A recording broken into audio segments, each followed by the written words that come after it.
2 1ไป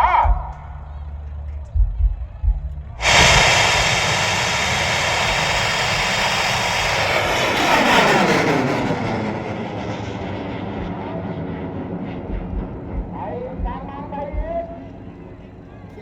อ้กระต่ายลูกนี่ระวังพี่ชม จังก็บังว่าหัน ไปไปครับครับนี่เลยตีลังกาเบิ้งครับทำงานเร็ว